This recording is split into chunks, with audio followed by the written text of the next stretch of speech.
आता या ठिकाणी कोकणी बैठक आज आपण कनेरी गावामध्ये आयोजित केलेली आहे। या कोकणी बैठकीसाठी उपस्थित सर्व सभासद बंधू भगिनी ज्यांच्या माध्यमातून हा छत्रपती बचाव पॅनलची निर्मिती झाली ते छत्रपती सहकारी साखर कारखान्याचे माजी अध्यक्ष आदरणीय अमित उद्धव, आदरणीय मुरलीकाका निंबाळकर, आदरणीय तानाजी बापू थोरात, आदरणीय अविनाशजी मोठे साहेब, सर्व उमेदवार उपस्थित सभासद बंधू भगिनी, खऱ्या अर्थाने आपल्याला येणाऱ्या 18 तारखेला या निवडणुकीला सामोरं जायचे आणि निश्चितप्रमाणे एक चांगल्या पद्धतीचा प्रतिसाद सर्वसामान्य सभासदांच्या माध्यमातून आपल्याला मिळताना दिसतोय।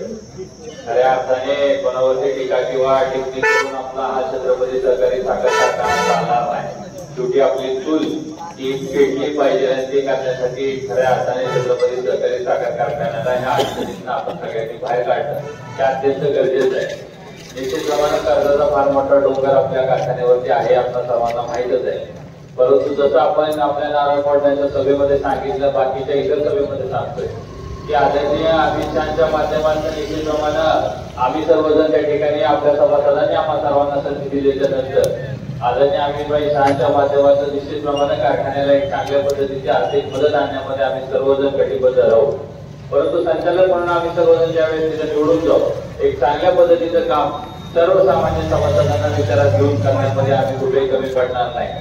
मी अनेक सभेमध्ये सांगतोय की ज्यावेळेस आम्ही त्या बोर्डावरती जाऊ त्यावेळेस कारखान्याच्या ऑफिसमध्ये सर्वसामान्य सभासदाला जे काय अडचण येत असेल ती तिथं संचालक म्हणून आम्ही सर्वजण जाऊन टेबल टू टेबल सोडवू। त्याच्यानंतर संचालक आपल्या बांधावरती आहे, उपक्रम आम्ही त्या ठिकाणी राबवणार आहे की ज्याच्या माध्यमातून ज्यावेळेस सीझन चालू होतो त्यावेळेस तिथल्या सर्वसामान्य शेतकऱ्याला जी काय अडचण येते मग ती तोडणी यंत्रणेच्या संदर्भातली असेल, टोळी मालकाची काय अडचण असेल, ही सगळी अडचण ही डायरेक्ट बांधावरती जाऊन एक संचालक म्हणून आम्ही बॉडी म्हणून आम्ही निश्चितप्रमाणे सोडवण्यामध्ये कुठेही कमी पडणार नाही। या सगळ्या गोष्टींच्या माध्यमातून काय होणार आहे की चांगल्या पद्धतीचा परिपक्व ऊस कारखान्याला उपलब्ध होईल। सभासदांना कळल्याच्या नंतर की आपल्या अडचणी हे डायरेक्ट सोडवत आहेत, सभासद एक चांगल्या पद्धतीनं ऊस आपल्याला देईल, ऊसाचा गाळा मोठ्या प्रमाणामध्ये होईल। एक चांगल्या पद्धतीचा परिपक्व ऊस आल्याच्या नंतर मोठ्या प्रमाणात गाळप झाल्याच्या नंतर निश्चितप्रमाणे कारखान्याच्या माध्यमातून एक सन्मानपूर्वक भाव देण्यामध्ये कुठेही आम्ही कमी पडणार नाही। यासारख्या असंख्य योजना त्या ठिकाणी आम्ही राबवू। अधिकचा जास्त वेळ न घेता आपण सर्वजण या ठिकाणी आलात त्याबद्दल आपल्या सर्वांचा आभार व्यक्त करतो आणि येणाऱ्या 18 तारखेला किटली या चिन्हासमोरील चिन्हासमोरील शिक्का मारून आम्हा सर्व उमेदवारांना भरघोस मतांनी आशीर्वाद द्यावा ही सभासदांना नम्र विनंती करून मी माझे 2 शब्द संपवतो। जय हिंद, जय भारत। यानंतर आपले उमेदवार रवींद्रजी कसले मार्गदर्शन करतो।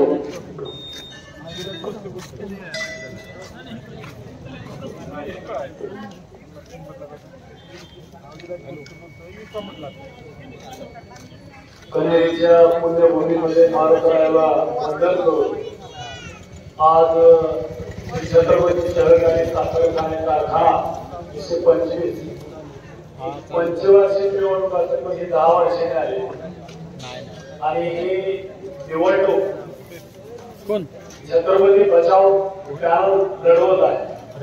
या पॅनलचे सर्व उमेदवार तानाजी बापू थोरात, अविनाश मोठे, करणजी बोलत आणि सर्व आमचे सहकारी छत्रपती बचाव पॅनल म्हणजे छत्रपती कारखाना वाचवायचा आहे म्हणून हा पॅनल उभा आहे। छत्रपती पॅनल कुणाच्या तळागाळात सापडलाय, छत्रपती कारखाना कुणाच्या तळागाळात सापडलाय हे बघत असताना 10 वर्षापूर्वी आपल्या कारखान्यावर कोणतेही चर्चा नव्हतं। कारखाना हा व्यवस्थित चाललेला होता। कारखान्यावरती जो ऊस जायचा त्या ऊसाला एक योग्य भाव मिळत होता। परंतु या 10-11 वर्षांमध्ये महाराष्ट्राचे उपमुख्यमंत्री अजितदादा पवार यांच्या नेतृत्वाखाली हे डायरेक्टर बॉडी किंवा ते संचालक मंडळ होतं आणि त्यांच्या इशाऱ्यावर 10 वर्षांनी चालत राहिलं। चालत राहताना आम्ही त्याला विचारलं की कारखान्यावर कर्ज किती काढलं तर ते असं सांगताय की कोणी 400 कोटी सांगते, कोणी 450 कोटी सांगते. आता शिल्लक किती आहे 10 वर्षानंतर? कोणी 187 कोटी सांगते, कोणी 350 कोटी सांगते. तर त्या पॅनलने एवढं जाहीर केलं पाहिजे की आपल्या कारखान्यावरती कर्ज किती आहे, आपण किती फेडलाय, कशामुळे हा कारखाना धोक्यात येतो आहे. आज कारखान्याची ही मेगाकोटीला आलेली अवस्था किंवा आपल्या समोर तो कोसळताना आपण पाहतो. ते कारण काय आहे तर सरळ सरळ याचं षडयंत्र आहे की अजितदादा पवार यांना हा कारखाना बंद पाडायचा, विकत नाही घ्यायचा. त्याचं कारण याच्यापेक्षा मोठे मोठे कारखाने त्यांच्या आजूबाजूला आहेत. त्यांना या कारखान्याच्या परिसरातला ऊस पाहिजे आणि हा कारखाना बंद करायचा. तो एक ऊस कवडी मोलाच्या भावाने इथून मिळाला पाहिजे अशी व्यवस्था या भागामध्ये त्यांना करायची. आणि म्हणून रावतगाव पासून इकडून 4 पैकी असे रस्ते भवानगर मार्गे इकडं शिवबाईला जाणार आहे. ही सगळी व्यवस्था निर्माण केली जाते.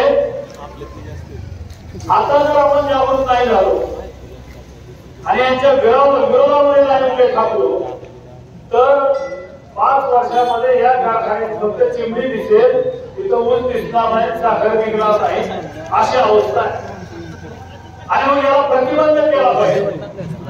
कारण हे यांचा भांडवल जो आहे, याची जी भूक आहे ती प्रचंड वाढलेली आहे. गोरगरिबाच्या मालकीचा कारखाना शिल्लक ठेवायचा नाही. या भागातला या अंगाचा ऊस हा चांगल्या पद्धतीचा पाणी असलेला परिसर आणि या परिसरात शेतकऱ्याच्या मालकीचा कारखाना ठेवायचा नाही, अशा पद्धतीची भूमिका या लोकांनी आता घेतली आणि म्हणून याला विरोध केला पाहिजे. इथल्या सभासदाने लोकशाहीच्या मार्गाने ताकदवार बनलं पाहिजे. त्याच्यामध्ये एक अशा प्रकारचा प्रतिभा निर्माण झाली पाहिजे की आपल्या मालकीचा कारखाना वाचला पाहिजे आणि तो वाचवण्यासाठी या पॅनलची निर्मिती झाली. या पॅनलमध्ये अविदादा खोलम, मुरली काका निंबाळकर आणि अनेक दिग्गज लोक त्याला पाठिंब्यासाठी तयार आहेत. आणि हे कारखाना अतिशय सुस्थितीमध्ये एकटे भूमिपुत्र आहे, चांगल्या पद्धतीने चालवणार आहे. आज आपण पाहतोय की पृथ्वीराज जास्तकांच्या पाठीमागं संपूर्ण सभासद होते, पण पृथ्वीराज बापूंनी अनेक वेळा टर्न घेतले, पण यावेळेचा मोठा टर्न घेतला आणि ते पुढच्या टोळीत सामील झाले. म्हणजे 3 दिवसांपूर्वी टीका करणारा माणूस हा त्या टीम मध्ये दाखल होतो. याचा अर्थ पृथ्वीराज जास्तकांना सुद्धा त्यांच्या बरोबर हा कारखाना संपवण्यासाठी मदत करायची आहे. कारण यांचं जे 10 वर्षाचं वर्तन बघितलं तर ते कारखाना संपवण्याच्या दृष्टिकोनातून झालेला आहे. कारण 3 वर्षापूर्वी गैर हंगाम चालू असताना सलग 3 दिवस कारखाना बंद होता. आम्ही गेलो, उत्तर समोर आहे, भरपूर गाड्या थांबलेल्या आहेत, ट्रॅक्टर थांबलेले आहेत, कारखाना बंद का? तर म्हटले साखर भरायला मोकळी पोतीच नाही आणि मोकळी पोती नसल्यामुळे 3 दिवस बंद होतं. हे कशाचं देतं काय? 21 मे 2021 ला 2 पाऊस झाला मे महिन्यातच आणि हजारो साखरेची पोती आपली विसरली गेली. कोट्यावधी रुपयाचं नुकसान झालं. एकदा रस वाहून गेला, 1.5 टाकी वाहूनच गेली. मग 10 वर्षामध्ये अजितदादा पवार यांच्या नेतृत्वाखाली असणारा हा कारखाना डायरेक्ट संपर्क एमडी, चिटकेनीस, चीफ अकाउंटंट, चिटकेनीस हे डायरेक्ट रिपोर्ट अजितदादांना करायचे, चेअरमनला करत नव्हते. चेअरमन फक्त सह्याचा धनी होता, त्याला फक्त सह्या करायच्या, निर्णय त्यांनी घ्यायचे आणि कारखाना डबघायला होतोय, नुकसान होतंय याच्याकडे यांनी कधीही लक्ष दिलं नाही. कारण त्याचं धोरणच होतं की कर्जाचा डोंगर वाढवायचा म्हणजे त्याचं व्याज वाढेल, व्याजच भरता येणार नाही तर कर्ज पूर्ण भेटणार आणि कर्ज नाही भेटलं की कारखाना एकदा लोकांनी ऊस घालायला बंद केला, भाव कधी मिळतोय म्हणून की टप्प्याटप्प्याने कर्ज वाढत जातं आणि टप्प्याटप्प्याने कारखाना बंद झाल्यावर सुद्धा कळत नाही. आणि मग आता त्यांना असं करायचंय, त्यांनी पृथ्वीराज बापू जास्तकांना हात घेतलंय. हे काय कारखाना सावरण्यासाठी नाही, हे सगळे खापर पृथ्वीराज जास्तकांच्या डोक्यावर फोडायचं आणि यांच्यामुळेच बंद पडला असं सांगून मोकळं व्हायचं अशी कला यांनी आता सुरू केलेली आहे आणि म्हणून यांना रोखलं पाहिजे. तर छत्रपती बचाव पॅनल, या पॅनलचं चिन्ह आहे किटली. त्या किटलीच्या चित्रावर शिक्कामोर्तब करायचा, शिक्का मारायचा आहे आणि हाच पॅनल रोखू शकतो. अन्यथा या कारखान्याला कोणी रोखू शकत नाही. आपला गोडवेळ समज आहे की सत्ता यांच्याकडे आहे, भांडवल यांच्याकडे आहे. भांडवल होतं तर सारी मोकळी पोटी सुद्धा हे देऊ शकले नाही. हे पाप देणार पुण्य करून देणार अशी अवस्था आहे. आणि म्हणून या कारखान्यावर जर शेतकऱ्यांचं राज्य ठेवायचं असेल, त्या भागातल्या शेतकऱ्यांना चांगला भाव मिळवून द्यायचा असेल तर छत्रपती बचाव पॅनल आणि त्यालाच निवडून आपल्याला द्यावं लागेल. आमचे उमेदवार तुलनेने कमी असतील परंतु मेजॉरिटी उमेदवार आहेत, तुल्यबळ आहेत आणि ते सहजरित्या चांगल्या पद्धतीने कारखाना चालवू शकतात अशी शक्ती आहे. लोकांना उगाच वाटतं की पीडीसी बँक करून देते, असं काही नाही. राष्ट्रीयकृत बँकाकडे हजारो कोटी पडून आहेत. त्या बँका ज्या कारखान्याला किती कर्ज द्यायला तयार आहे, परंतु ते कर्ज वेळेत आणि चांगल्या पद्धतीने तो कारखाना चालवून ते कारखान्याचं कर्ज फेडलं पाहिजे आणि शेतकरी वर काढला पाहिजे. गेल्या 10 वर्षामध्ये गावाला 500 ते 700 रुपये कमी मिळाले आपल्याला. आणि म्हणून 100 टन जर एखाद्या शेतकऱ्याला दरवर्षी ऊस जात असेल तर 10 वर्षामध्ये 1000 टन झाला. 500 रुपये पकडा, 5 लाख रुपयाचं नुकसान किंवा त्या शेतकऱ्याचा 5 लाख रुपयाचा खिस्सा कापला 10 वर्षामध्ये. त्याला जबाबदार कोण आहे हे आपण लक्षात घेतलं पाहिजे. आपला भवानीनगर कारखान्यावरती छत्रपती बाजार 15 वर्षापूर्वी निर्माण झाला होता आणि त्याचे अध्यक्ष अजितदादा पवार होते. अख्खा बाजार त्या पट्ट्याने बुडवलाय. त्याच्या विरोधात जास्त कधी बोलले नाही का, तर त्यांचे वैयक्तिक संबंध आणि मग ह्या संबंधापोटी कोणीच बोललं नाही की दादाने अख्खा बाजार खाल्ला म्हणून. आणि हा नेता, अविवाहित नेता, तरुण नेता या बाजारच्या जीवावर आलाय, या कारखान्याच्या जीवावर आलाय असं आम्ही स्पष्टपणे सांगतो, निर्भीडपणे सांगतो. त्याचं कारण आम्ही स्वतः ते बघितलेलं आहे. आणि म्हणून याला जर अख्खा बाजारच बुडवला असेल तर कारखाना कशावरून बुडवला? तुम्हाला वाटत असेल दादाला श्रीमंत आहे, दादाला चकाचक आहे, जसं गौतम पाटील दिसायला बाहेर नाच बाहेर करते तर ते आपल्या घरी येणार आहे ना असायला. त्याचा उपयोग आहे आपल्याला मनोरंजन आहे फक्त. तसं अजित पवार आपल्यासाठी आता मनोरंजन आहे. आपल्या प्रपंचासाठी तो ते कधी हातभार लावणार नाही किंवा आपल्या पोराबाळांचा कधी विचार करणार नाही. वस्तुस्थिती आपण लक्षात घेतली पाहिजे आणि छत्रपती बचाव पॅनलच्याच पाठीशी उभा राहिला पाहिजे. शेतकऱ्यांच्या मध्ये प्रचंड असंतोष आहे. याच्यासाठी असंतोष आहे की आम्हाला मिळणारा भाव आणि कारखान्याची परिस्थिती, आमच्या मालकीचा असणारा कारखाना, वैभवशाली कारखाना आणि त्या कारखान्याने या सभासदांना मिळवून दिलेली प्रतिष्ठा यांनी धुळीत मिळवलेली आहे. आणि म्हणून यांना या 18 तारखेला आपला जो छत्रपती बचाव पॅनल आहे, छत्रपती कारखाना आपल्याला वाचवायचा आहे.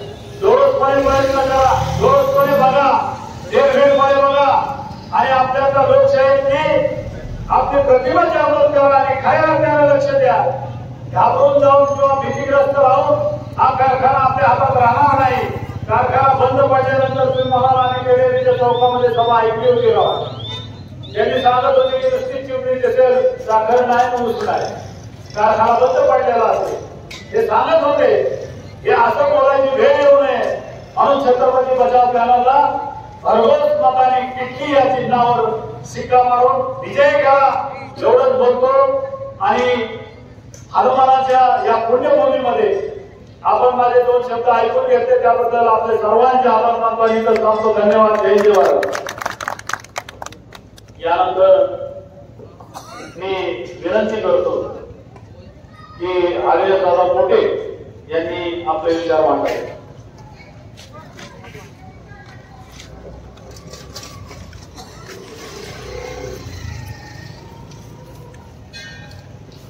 आज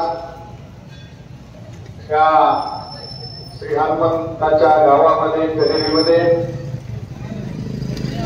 छत्रपती सहकारी साखर कारखान्याच्या सार्वजनिक निवडणुकीच्या प्रचारार्थ आज या ठिकाणी आपण सगळे जमलेलो आहोत। या सभेसाठी उपस्थित छत्रपती बचाव पॅनलचे तानाजी बापू थोरात, करण भैया घोलप, रवी टकले, आमचे काटे उमेदवार आणि या ठिकाणी उपस्थित असलेले सर्व छत्रपती बचाव पॅनलचे उमेदवार बंधू आणि माझ्या भगिनी, छत्रपती सहकारी साखर कारखान्याची निवडणूक ही लागलेली आहे आणि ही निवडणूक एक ऐतिहासिक निवडणूक आहे। ज्यावेळेस पृथ्वीराज बापू, अजितदादा आणि बर्ने बाबा यांचा मेळावा झाला आणि पृथ्वीराज बापूंनी तो मेळावा घेतला होता।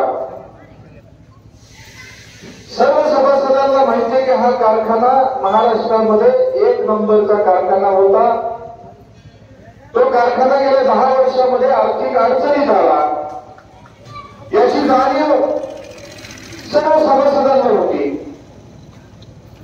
आणि पृथ्वीराज बापूंनी त्या ठिकाणी शेतकरी मेळावा घेतला। शेतकरी मेळावा घेतल्यानंतर अजितदादांनी त्या ठिकाणी सांगितलं की तो शेतकरी मेळावा आहे, कारखान्यासाठी घेतलेला मेळावा आहे आणि त्या मेळाव्याला मला यायचं असं पृथ्वीराज बापू सांगतात। परंतु त्या मेळाव्याला खरोखरच कारखाना हा आर्थिक अडचणीतनं बाहेर काढण्यासाठी घेण्यात आला असेल तर त्या मेळाव्याला पृथ्वीराज बापूंनी ठराविक लोकांना बोलवलं आणि ज्या कारखान्यासाठी अनेक घराण्यांनी योगदान दिलं, मग त्या अगदी माणिकराव दादा जाचकांपासून ते अगदी राजेंद्र घोडपांच्या घरापर्यंत त्या अनेक लोकांनी त्या कारखान्यासाठी योगदान दिलं होतं। अशा लोकांना त्या मेळाव्याला जाणून बुजून बापूंनी टाळलं। त्याचं कारण असं होतं की बापूंचा हट्ट होता की हा कारखान्याचा पॅनल हा माझ्याच नेतृत्वाखाली झाला पाहिजे। मग अंतुर्यातलं बर्ने घराणं त्याच्यामध्ये नको, लासूरण्यातलं कैलास वसंत तुकाराम पाटील यांच्या घराण्यातलं नेतृत्व त्याच्यात नको, संसदमध्ये आल्यानंतर निंबाळकरांचं त्याच्यामध्ये मुरली काका निंबाळकर असतील, पोपटच्या निंबाळकर असतील, यांच्या घराण्यातलं त्यामध्ये कोण नको, राजेंद्र कुमार त्याच्या घोडपांच्या घराण्यातलं कोण नको, इकडे विश्वनाथ बाबांच्या घरात, गावड्यांच्या घरातलं कोण नको, की ज्यांनी हा कारखाना 1952 सालापासून ते 2025 सालापर्यंत ज्या ज्या घराण्यांनी त्या कारखान्याचा एक चांगल्या प्रकारचं काम केलेलं आहे, अशा कुठल्याच घराण्याला मी घेणार नाही आणि मी करेल तोच पॅनल। ही बापूंची ती भूमिका होती। खरोखर बापूंना जर पॅनल एक कारखाना आर्थिक अडचणीतनं बाहेर काढायचा असेल तर बापू एक महाराष्ट्रामध्ये अजितदादा महाराष्ट्रामध्ये उदाहरण झालं असतं की महाराष्ट्रातले अनेक सहकारी साखर कारखाने आज बंद आहेत आणि त्याच लाईनीमध्ये भवानीनगर सहकारी साखर कारखाना आला होता आणि जर आपण सगळ्यांनी मिळून मोठ्या मनाने मिळून आजपर्यंत ज्या ज्या लोकांनी ज्या ज्या घराण्यांनी त्या कारखान्याची सेवा केली, सभासदांच्या कल्याणासाठी कारखाना चालवला, अशा घराण्यातला एक माणूस जर त्या ठिकाणी घेतला असता आणि जर खऱ्या अर्थाने त्या पद्धतीने तुम्ही पॅनल केला असता तर आमचा त्याला कधीच विरोध नव्हता। आम्ही विरोधासाठी विरोध करणारी माणसं नाहीये। मित्रांनो, 10 वर्ष या कारखान्याची निवडणूक केवळ बापूंच्या उसळी सभासद, साखरी सभासदच्या सभासदांनी हा कारखाना उभा करण्यासाठी स्वतःच्या खिशातनं भाग भांडवल दिले। 21 कोटीचं 14,000 सभासदांनी भाग भांडवल दिलं। अशा सभासदांचा मताचा अधिकार काढून घेण्यासाठी बापू त्या ठिकाणी 5 वर्ष हायकोर्टापासून सुप्रीम कोर्टापर्यंत गेले आणि त्याच 5 वर्षाच्या कालावधीमध्ये या साखर कारखान्याची आर्थिक घडी बिघडली, हा कारखाना आर्थिक अडचणीत आला आणि मग हा कारखाना आर्थिक अडचणीत येत असताना गेल्या 20-25 वर्षांपासून अजितदादांच्या नेतृत्वाखाली भवानीनगर सहकारी साखर कारखान्याच्या सभासदांनी त्यांच्या नेतृत्वावर विश्वास ठेवून त्या ठिकाणी ठिकाणी त्यांच्या हातामध्ये सूत्र दिली, परंतु ते संचालक त्या ठिकाणी चुकीच्या पद्धतीने कारभार करतात. अजितदारांना 10 वर्ष लक्षात आलं नाही का? मला म्हणायचंय की बारामती नगरपालिकेसारख्या नगरपालिकेच्या रस्त्याचा पेवर कसा बसलाय, फुटपाथचा पेवर कसा बसलाय, रस्त्याचा डिवायडरचा कलर गेलाय का, रस्त्याचा डिवायडर चुकीचा बसलाय, तुमच्या त्या बरामपूरच्या पोलीस डिपार्टमेंटचं जे बिल्डिंगचं काम चाललंय त्या बिल्डिंगच्या इमारतीचा कलर कसा आहे, तिथला आतलं इंटेरियर कसं आहे, इतकं जातीने लक्ष देणारे अजितदादा पहाटे 5 वाजता त्या ठिकाणी कामावर जाऊन त्या ठिकाणी लक्ष देतात. परंतु छत्रपती सहकारी साखर कारखान्यावर अजितदादा तुम्ही 10 वर्षामध्ये का गेला नाही, असा सर्वसामान्य सभासदाच्या मनामध्ये प्रश्न आहे. तुम्ही भरपूर कार्यक्षम आहात, तुमच्या कार्यक्षमतेवर आमचा अजिबात त्याबद्दल आम्हाला बोलायचं नाही. तुम्ही महाराष्ट्रातल्या मंत्रिमंडळामध्ये कार्यक्षम मंत्री म्हणून अतिशय चांगल्या पद्धतीने काम करता आणि म्हणूनच छत्रपतीच्या सभासदांनी तुमच्यावर विश्वास ठेवून गेले 25 वर्ष तुमच्या हातामध्ये कारखाना दिला होता. पण एवढं असताना सुद्धा तुम्ही बारामती भागामधल्या सर्व कामांवर अतिशय चोखपणे लक्ष देत होता. तर छत्रपती सहकारी साखर कारखान्याच्या कामकाजावर तुम्ही का लक्ष दिलं नाही, असा आमच्या मनामध्ये प्रश्न आहे. मित्रांनो, बाप्पू म्हणतात की मी आता आर्थिक अडचणीत हा कारखाना बाहेर काढतो. बाप्पू, तुम्ही जे संचालक या ठिकाणी निवडलेले आहेत त्या संचालकामध्ये अविनाशदादा भलपांसारखं नेतृत्व, मुरली काकांसारखं नेतृत्व, आमच्या तानाजी बाप्पू सारखं नेतृत्व, ते नेतृत्व तुम्हाला का चालत नव्हतं? कारण तुम्हाला माहिती आहे की ही मंडळी त्या ठिकाणी आपला मनमानी कारभार करून देणार नाही. आपल्याला त्या ठिकाणी चांगल्या पद्धतीचा जो कारभार ही मंडळी आपल्याला करणारी मंडळी जर आपण बरोबर घेतली तर आपली त्या ठिकाणी एकाधिकारशाही चालणार नाही. मित्रांनो, 2009चा काळ बघा. 2009ला अविनादांनी त्या ठिकाणी चेअरमनच्या काळामध्ये 2401 रुपये भाव दिला होता. कामगारांना 51% बोनस दिला होता आणि म्हणून त्या ठिकाणी काही 2-3 महिन्याने अविनादांवर अविश्वासाचा करावा लागला. अविनादांनी 2401 रुपये भाव दिला म्हणून आजूबाजूच्या चेअरमनांना प्रश्न पडला की त्याच पद्धतीने आपल्याला भाव द्यावा लागेल म्हणून प्रचंड दबाव त्यांच्यावर येत होता. परंतु त्यांचं आर्थिक गणित अतिशय चांगलं होतं. त्यांना माहिती होतं की 2601 रुपये मी भाव देऊ शकतो.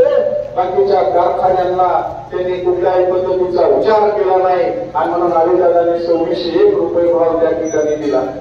2009 साली 2600 रुपये भाव दिला. आज 2025 साली मित्रांनो छत्रपती सहकारी साखर कारखान्याचा भाव 2800 रुपये. 15-20 वर्षामध्ये फक्त तुम्ही त्या ठिकाणी 200 रुपयाचा भाव जास्त देऊ शकला. आज ऊस लागणीचा खर्च किती आहे, खुरपणीचा खर्च किती आहे, खताचा खर्च किती आहे.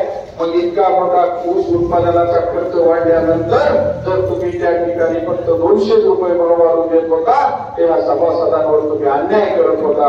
ही या ठिकाणी मित्रांनो नमूद केलं पाहिजे.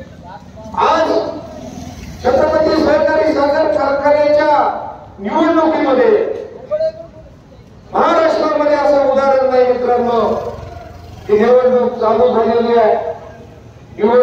झालेली आहे.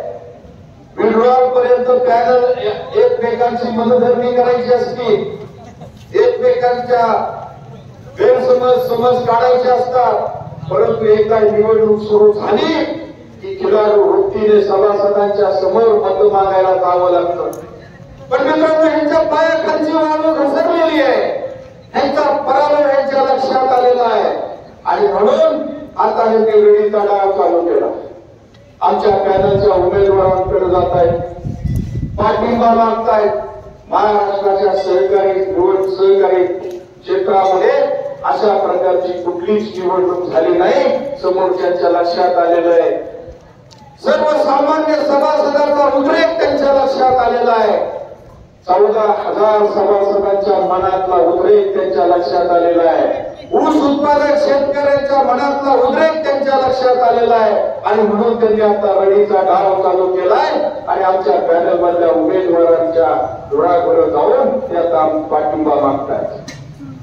मित्रांनो, ही निवडणूक ही सर्वसामान्य सभासदांचा स्वाभिमान जागृत करणारी निवडणूक आहे. सर्वसामान्य सभासदांच्या अस्तित्वाची निवडणूक आहे आणि म्हणून या निवडणुकीमध्ये छत्रपती बचाव पॅनलचे 15 उमेदवार या ठिकाणी आम्ही उभे केलेले आहेत. प्रचंड कष्ट करून 2 तासामध्ये अभिनंदनच्या नेतृत्वाखाली, मुरली काकांच्या नेतृत्वाखाली, तानाजी बापूंच्या नेतृत्वाखाली हा पॅनल उभा राहिलेला आहे. सर्वसामान्य सभासदांच्या मनामध्ये उद्रेक आहे. सोशल मीडियाच्या माध्यमातून प्रत्येकाच्या घराघरामध्ये आमची भूमिका पोहोचलेली आहे आणि म्हणून सर्वसामान्य सभासदांनी ठरवलेलं आहे की हा जो बचाव पॅनल आहे, छत्रपती बचाव पॅनल आहे, त्याला आम्ही निवडून देणार आहे. ही सर्वसामान्य सभासदांच्या मनामध्ये आता पूर्णपणे टुंगाट झालेली आहे आणि म्हणून येणाऱ्या 18 तारखेला छत्रपती बचाव पॅनलचे सर्वच्या सर्व उमेदवार इटलीच्या चिन्हासमोर शिक्का मारून आपण या सर्व पॅनलला निवडून द्या एवढी या ठिकाणी विनंती करतो आणि थांबतो.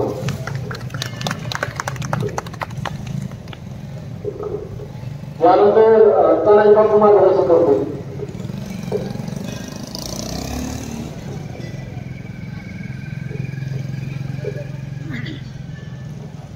छत्रपती सहकारी साखर कारखान्याच्या या निवडणुकीमध्ये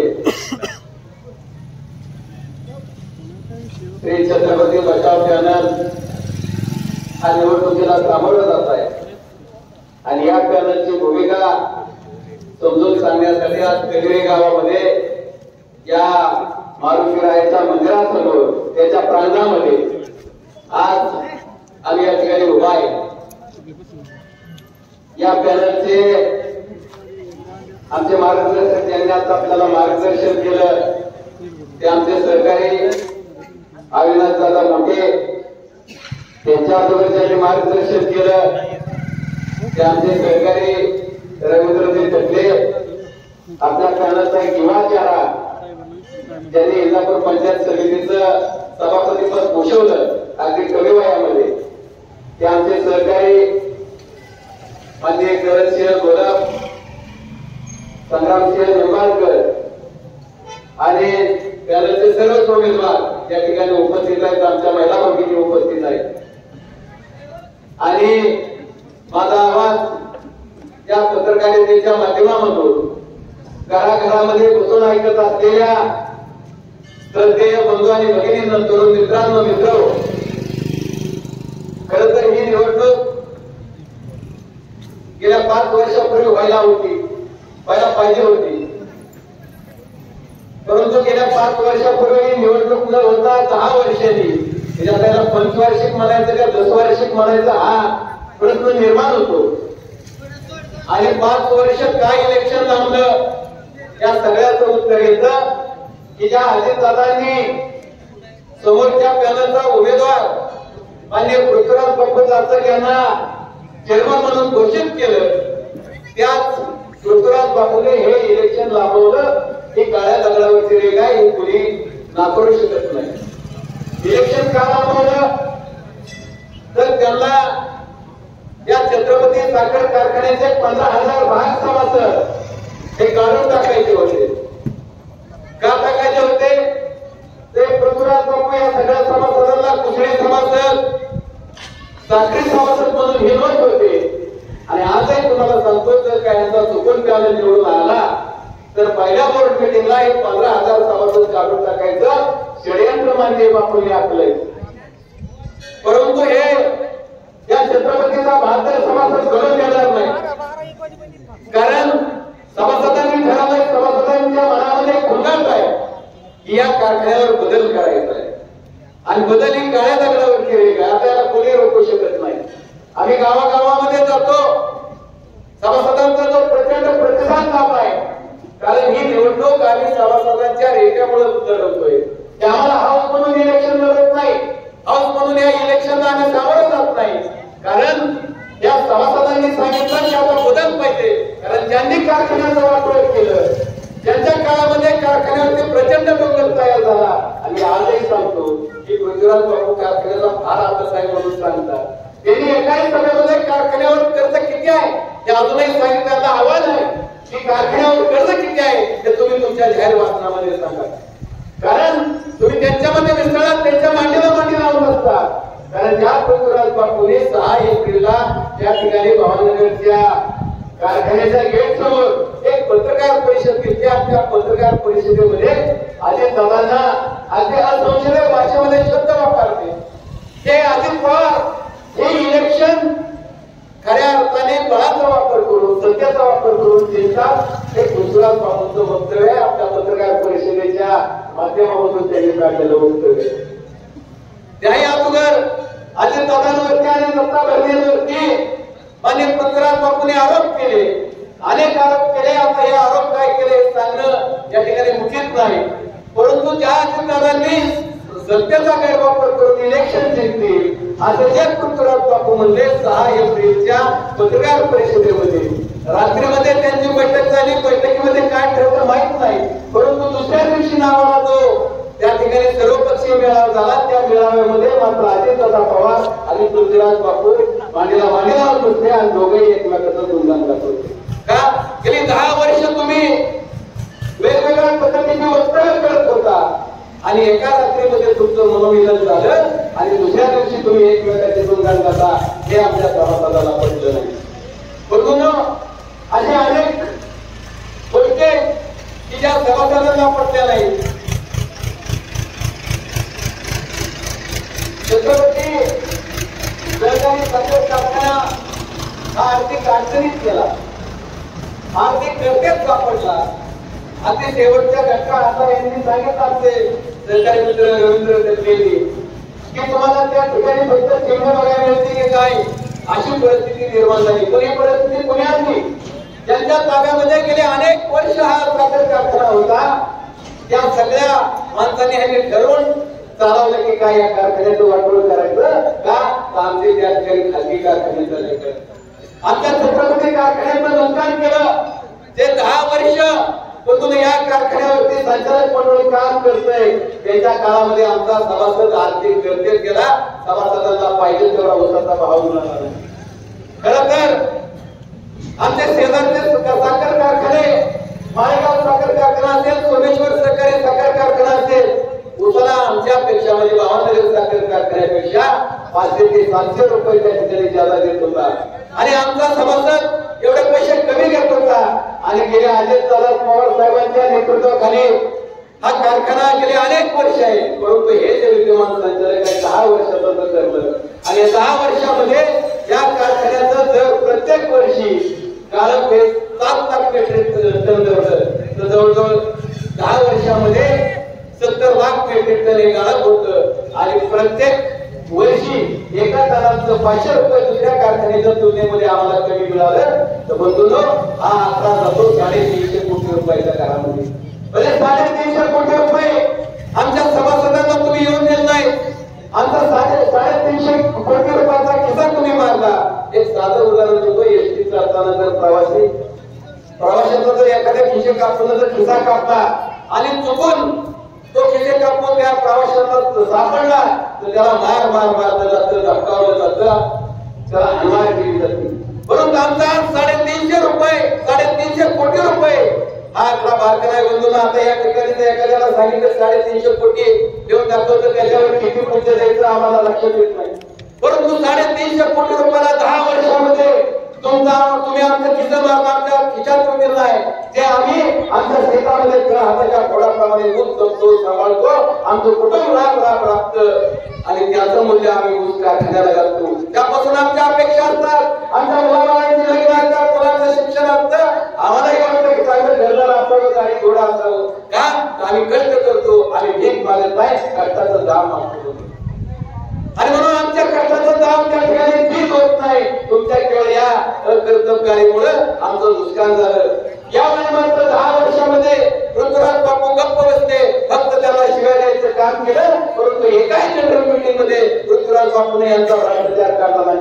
मी कारखान्याचा संचालक होतो, कारखान्याच्या बोर्ड मीटिंग मध्ये विषय मांडत होतो, कारखान्याच्या जनरल मीटिंगला संचालक मंडळाच्या गैरकारभाराचा मावळे काढत होतो. पण पृथ्वीराज जाधव खूप विरोध बसले होते, कारण हे आम्हाला 10 वर्षांनी कळलं की यांचा विरोध झाला होता. या ठिकाणी विरोधकाचे पोटे, विरोधक आणि सत्ताधारी या दोन्ही भूमिका पृथ्वीराज बापू त्या ठिकाणी निवडत होते आणि यांनी चेअरमन म्हणून घोषित केलं. कारण 10 वर्षाचं कारखान्याचं इलेक्शन लावलं होतं, तर पृथ्वीराज बापूलाच अजितदादांनी त्या ठिकाणी कोर्टामध्ये लावलं, त्या ठिकाणी पैसे पुरवले. परंतु आमच्या छत्रपती समाज कारखान्याच्या सभासदांचं कोट्यावधी रुपये त्या ठिकाणी कोर्टाला खर्च केलं, म्हणून हा आमच्या कष्टाचा फायदा होता. अशा अनेक कारण त्या ठिकाणी सांगता येतील. त्या पृथ्वीराज बापूंनी या ठिकाणी कारखान्याचं हित बघायचं म्हणून खरं तर सहकाराचं फार कळत असं पृथ्वीराज बापू सांगतात. वेतन द्यायला काहीच कळत नाही. कारण एक साधा उदाहरण, या कन्हेरी ग्रामपंचायतीमध्ये जर त्या ठिकाणी ग्रामपंचायतीचे सदस्य असतात आणि त्यांची मासिक मीटिंग असेल, तर त्या मासिक मीटिंग मध्ये इतर कोणालाही बसायचा अधिकार नसतो, फक्त सभासद बसतात. परंतु हे कारखान्याचं बोर्ड ऑफ डायरेक्टर निवडून आल्यानंतर 1-1.5 वर्ष पृथ्वीराज बापूंनी त्या सभागृहामध्ये ठाण मांडलं. त्या ठिकाणी का बोर्ड मीटिंगला बसत होते, ना अधिकृत सदस्य होते, ना कार्याध्यक्षांनी सभासद होते, ना शासनाचे नियुक्त सदस्य होते. परंतु तरी सुद्धा पृथ्वीराज बापू त्या सभागृहामध्ये बसत होते. जर यांना सहकार कळत होता, सहकार समजत होता, कारखानदारी कळत होती, तर नियमानुसार वागायचं. बरं एवढ्यावर हे थांबलेलं कारखान्यावर बसून तुमचा ऊस किती, मी कारखान्याचा चेअरमन आहे, तुम्ही ऊस काढू नका, तुमचं नुकसान होतं दुसऱ्या कारखान्याला काढू. तुमच्या ठेवी किती, ठेवी कारखान्यात ठेवू नका, दुसरीकडे ठेवा, कारण हा कारखाना मोडकळी लागलेला आहे, तुमच्या ठेवी या ठिकाणी मोडून. अशा पद्धतीचं वर्तणूक बापूंचं होतं.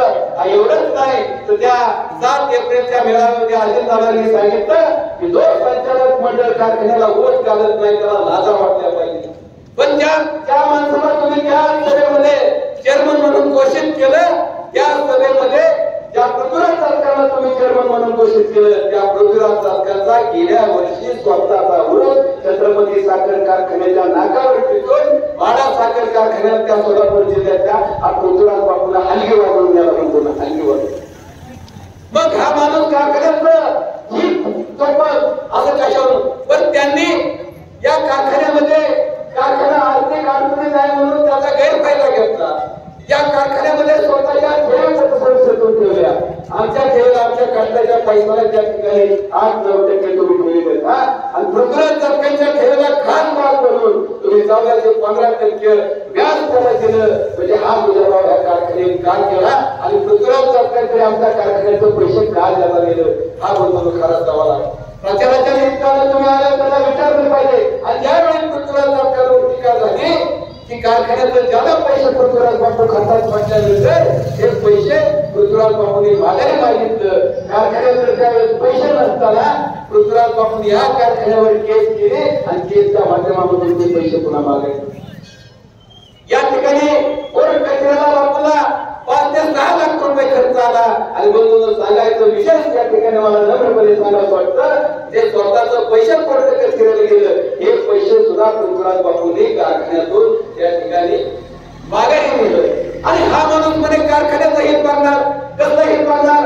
आजच्या सभेमध्ये अजितदादांनी सांगितलं होतं की प्रत्येक मीटिंगला मागच्यामध्ये 10 वर्षापूर्वी ज्यावेळेस प्रचार सभा अजितदादांच्या झाल्या, त्या अजितदादांनी सांगितलं होतं की मी प्रत्येक मासिक मीटिंगला उपस्थित राहील, त्या संचालक मंडळाला मार्गदर्शन करेल. हा हात कारखान्याला उचित अवस्था आहे. म्हणून बोलायचीच कडी आणि बोलायचाच भाग. आता अजितदादांनी सांगितलं की जेव्हा अजितदादा पहाटे 5 वाजता 6 वाजता उठून बारामतीच्या त्या ठिकाणी रस्त्याची देखभाल करतात, कुठं केवळ चुकला की नाही, एवढं बाईक नाही, एवढं तुमचं बारकाईनं असतं, तुम्ही विकास पुढे बोलून घेता. पण आमच्या छत्रपती सहकारी साखर कारखान्यात तुम्ही 10 वर्षामध्ये डोंगर सुद्धा बघितलं नाही. कारण तुमचं विचार होतं की आम्ही छत्रपती सहकारी साखर कारखान्याच्या प्रत्येक मासिक मीटिंगला हजेरी लावून हा कारखाना कसा रोटेशनला लागेल नाही बघतो. पण यांनी काय सांगितलं, हे कारखाना कसे चालवतात, काय म्हणतो तुम्ही कसं चालवणार, तुम्ही कसं चालवणार. 10 वर्ष तुमचं चालत होता, त्याच्या अगोदर अजितदादा आणि सत्ता या महामंडळ कारखान्यावरती संचालक होते. पण तुम्ही कसं चालवणार? तुम्ही तर डबगायला आणला, तुम्ही तर कर्ज मागायला केला, कारखान्यापर्यंत कितीही सांगत नाही, कारखान्याच्या जनरल मिटिंग घेत नाही आणि सभासदांसमोर काही आलं नाही ना असं पृथ्वीराज सांगतात आणि त्या पृथ्वीराजाचं आज त्यांच्या मांडीला त्या ठिकाणी सकल सहभागी होतात. पण कारखान्यावर कर्ज किती आजपर्यंत तुम्ही सांगितलं आणि म्हणून मागाशी थोड्या वेळा सांगितलं की प्रत्येक सभेमध्ये पृथ्वीराज सांगावं की अजित पवारांच्या नेतृत्वाखाली असणाऱ्या संचालक मंडळाने कारखान्यावर एवढं कोटी कर्ज केलेलं आहे. मला माहिती आहे की सांगोशेवटच्या सभेमध्ये कर्ज घेतले आणि म्हणून अशा पद्धतीने या लोकांचा कारभार चालू आहे. छत्रपती सहकारी साखर कारखान्याला जे गतवैभव होतं ते पूर्वीचं स्वरूप आपण जे जुने लोकांची बसले म्हणायचे की आमच्या कारखान्यामधून एक सोन्याचा दोर मिळतोय, तशी परिस्थिती आता राहिली नाही. कारखाना डबगायला आणलेला आहे, कारखाना अडचणीत आणलेला आहे आणि म्हणून या कारखान्याला उचित अवस्था आणण्यासाठी म्हणून या पॅनलचं नेतृत्व आमचे सहकारी मित्र इंदापूर तालुक्यातील माझे आमदार कैलास राजेंद्र गोलक साहेबांचे चिरंजीव म्हणजे अविनाशदादा गोलक ज्यांच्या काळामध्ये उसाला चांगल्या पद्धतीचा भाव मिळाला, कारखान्याला चांगल्या पद्धतीचा बोनस मिळाला, यांच्या नेतृत्वाखाली आम्ही काम करतोय. त्यानंतर आमचे दुसरे सहकारी छत्रपती शिक्षण संस्थेचे माझे अध्यक्ष म्हणजे मोठे काका निंबाळकर असतील, त्यांच्या नेतृत्वात काम करतोय. आमचे सहकारी अविनाशदादा मोठे असतील, आमच्या पॅनलचे सगळे युवा तरुण असतील आणि या सगळ्यांची एक टीम वर्क म्हणून आम्ही छत्रपती सहकारी साखर कारखान्याला एक उचित अवस्था आणण्यासाठी म्हणून या ठिकाणी प्रयत्न करतो. आता सातत्यानं त्या सभेमधून आमच्या होतं की कारखाना कशी चालवला आणि तुम्ही कशी चालवला, तुम्ही काय कुठं बोलायला गेला पण कारखाना चालव त्या ठिकाणी शिकून आलाय का? असं अजिबात नाही. आणि म्हणून तुम्ही चालवला त्याहीपेक्षा आम्ही अतिशय चांगल्या पद्धतीने कारखाना चालवू, कारखान्याला उचित अवस्था आणू. पण म्हणजे पैसे कुठून आणणार आणि म्हणतो तुम्ही कुठून आणणार? तुम्ही कुठून आणणार पैसे? तुम्ही घरचं तर टाकणार नाही आणि टाकायचे होते तर 10 वर्ष काय तुम्ही नफा काढत होता का? तुम्ही का टाकलेला आहे कारखान्याला पैसे? आणि म्हणून पैशाचं पैसे तुम्ही लावता का? आमचे सहकारी मित्र टकलेली सांगितलं राष्ट्रीयकृत बँकापाशी हजारो कोटी पडू नये, किती पैसा आणू, परंतु पैसा ज्यावेळेस आणतो ज्यावेळेस आपण कर्ज उपलब्ध करतो त्यावेळेस आपल्या ग्रामीण भागामध्ये म्हण आहे अंतरून पाऊन पाय पसरावं. जर ते आम्हाला आज कारखान्याची अवस्था अशी आहे, त्याचं लक्ष मूल्य आहे, त्याच्यापेक्षा कितीतरी कोटीनं कारखान्यावर कर्ज झालेलं आहे. आणि म्हणून एक कर्जाची मर्यादा असते, कर्ज काढताना त्याचं भान असायला हवं असतं, ते कर्ज फेडण्याची ऐपत असावं लागते आणि जरच कर्ज काढायचं असतं अशा पद्धतीचा तो विषय असतो. आमच्या कारखान्याच्या ठेवी आणि ठेवी कारखान्याकडे नाही, मग त्या ठेवीचा एखाद्या सभासदाने मागितल्या तर त्याला ते कर्ज काढून त्या ठेवी परत यावे लागतात. तरी ठेवी हे सुद्धा छत्रपती कारखान्याकडे कर्जच आहे होतो. आणि म्हणून या ठिकाणी अनेक असे उपाय आहेत की जो कारखाना चालवतो. एक 4 सूत्र असतात कारखाना चालवण्यासाठी. या 4 सूत्राच्या अनुषंगाने आपण कारखाना चालवला, यामध्ये फार मोठी विद्या बोलावं. मी तर म्हणतो कारखाना चालवण्यासारखं सोपं काम नाही. अरे यांनी बॉब केला, हे कसं चालवला, ते कसं चालवलं, अरे तुमच्या ताब्यात दिला, तुम्ही तर वाटोळच केलं. याहीपेक्षा कितीतरी पटीने आम्ही कारखाना चांगला चालवू. एक 4 सूत्र मी सांगितली की तो स्वच्छ कारभार करावा, त्याने काटकसरी कारभार करावा, त्याने पारदर्शी कारभार करावा आणि सगळ्यात महत्वाचं आमच्या शेतकऱ्यांच्या सभासदांचं कष्ट आहे, कामगारांचं कष्ट आहे, हे कष्ट वाया जाऊ नये म्हणून हा कारभार भ्रष्टाचार मुक्त करायचा. आणि म्हणून या 4 सूत्राच्या आधारे आणि छत्रपती सहकारी साखर कारखान्याचा अतिशय चांगल्या पद्धतीने काम करू एवढेच काही या निमित्तानं म्हणून देतो. येत्या निवडणुकीमध्ये 11 मेला ते मतदान होईल. या मतदानावरती किटली किमान शिक्का फक्त किटली या सूत्रावर शिक्का मारून तुम्ही आमच्यासारखे तरुणांना या कारखान्याची 5 वर्ष सेवा करण्याची संधी द्या. निश्चित आपल्याला खात्री देतो की या छत्रपती सहकारी साखर कारखाना अतिशय चांगल्या पद्धतीने चालू, त्याला सुगीचा दिवस चालू, त्याला सोन्याचा दिवस चालू.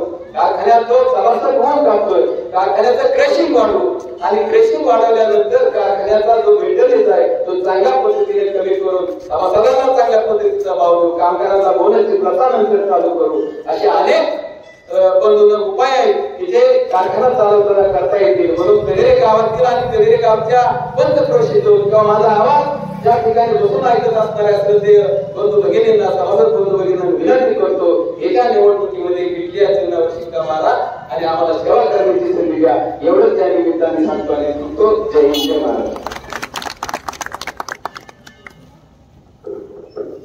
या ठिकाणी आज श्री छत्रपती सहकारी साखर कारखान्याच्या निवडणुकीच्या प्रचारार्थ छत्रपती बचाव पॅनेलचे सर्व उमेदवार या कलेमध्ये आले. आणि सभासदांना या ठिकाणी मार्गदर्शन केलं त्याबद्दल सर्वांचे मनापासून आभार व्यक्त करतो.